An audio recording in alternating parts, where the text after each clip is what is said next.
ভালোবাসা, যে ভালোবাসায় আজ কাল হয়ে দাঁড়িয়েছে আছিয়ার বাবার।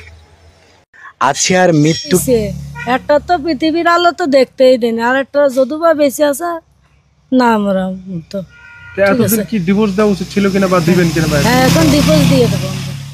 দর্শক, প্রথমেই আপনারা কিছু দৃশ্য দেখেছেন যেখানে আশিয়ার বাবাকে শিকল দিয়ে বেঁধে রাখা হয়েছে।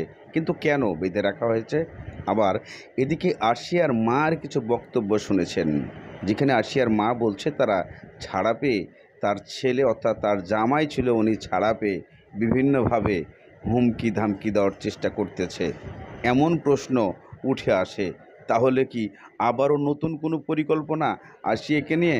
যদিও আশিয়া ডিভোর্স হয়ে গেছে এমন মন্তব্য করছেন, তাহলে নতুন কোনো ইস্যু আছে নাকি দেখে আসি। মেয়ের প্রতি বাবার এক অকৃত্রিম ভালোবাসা, যে ভালোবাসায় আজ কাল হয়ে দাঁড়িয়েছে আছিয়ার বাবার।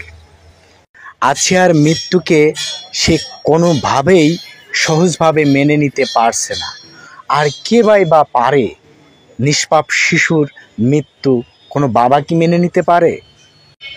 সন্তান হারানোর প্রতিক্রিয়ায় বাবা আজ মানসিক ভারসাম্যহীন। ইনি হচ্ছে আসিয়ার আব্বু। আসিয়া মরার পরে ইনি এখন ঘর ছাড়া হয়ে গেছে। এই যে 2-3 জায়গা থেকে ধরেন আমরা এর আগে শিকল দিয়ে বাঁধতে তুছিলাম, পরে ছুট পেয়ে যে 2-3 জায়গা থেকে মার খেয়ে আসছে। কালকে এক জায়গাতে মুন্ডা সন্দেহমূলক ভাবে অনেক ওর বাড়িতে আর আমি দেবো না। তা এখন যত তাড়াতাড়ি দ্রুত ভাবে আমরা ডিভোর্সটা দিই। হ্যাঁ, এখানে একটু আপনি এদিকে আসুন। মাথা লাগবে না, জি জি আপা, এই যে আজকের যে রায় হলো, এই রায়টা নিয়ে একটু বলবেন, কতটুকু খুশি আপনারা? আমি ধরেন ইটু শেখের ফাঁসি হয়েছে এটা খুশি হয়েছে, কিন্তু ওই 3টে বিষয়ে তো আমি খুশি হইনি।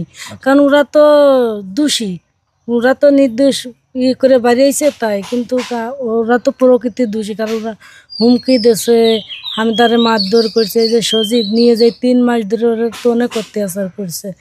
ধরেন আমরা মধ্য ফ্যামিলি গরিব মানুষ, বুঝতে পারি না যে ছোট মানুষ বিয়ে দিছি কি দেখি হয়েছে, সেইভাবে বুঝাই দিছি। তা ও এখন তো ওরে ধরেন ওর বাড়িতে আর আমি দেব না। তা এখন যত তাড়াতাড়ি দ্রুত ভাবে আমরা ওরে ডিভোর্সটা দিই। হ্যাঁ, এখানে কিন্তু একটা প্রশ্ন থেকে যায়, তার সাথে তো ডিভোর্স হয়নি, সে তো জেলখানা থেকে এসে বলতে পারে যে বউ আমার নিয়ে যাব, তখন কি করবেন? বউ বললে তো আর আমরা দেব না। বউ বললে দেব না। যে অন্যায় করেছে, একটা তো পৃথিবীর আলো তো দেখতেই দেন, আর একটা যদুবা বেঁচে আছে না আমরা তো। এতদিন কি ডিভোর্স দেওয়া উচিত ছিল কিনা বা দিবেন কিনা? হ্যাঁ, এখন ডিভোর্স দিয়ে দেবো আমরা, দিয়ে দেবো। কি ডিভোর্স? ঠিক আছে। এখন এই যে জেলখানা থেকে বের হওয়ার পর মানুষের তো আসলে রাগ থাকে, অভিমান থাকে, যেহেতু বাবার ফাঁসির রায় হয়েছে, ছেলেরা আপনাদের উপরে কোনো হামলা করতে পারে কিনা, এই ধরনের ভয় ভীতি আশঙ্কা আছেন কিনা? হ্যাঁ, ভয় তো করেই, কারণ আবার আসে তো ধরেন আবার অত্যাচার করতেও পারে। এই যে আমি ধরেন পথে চলাফেরাও ওর বাড়িতে তো করতে নাও পারে।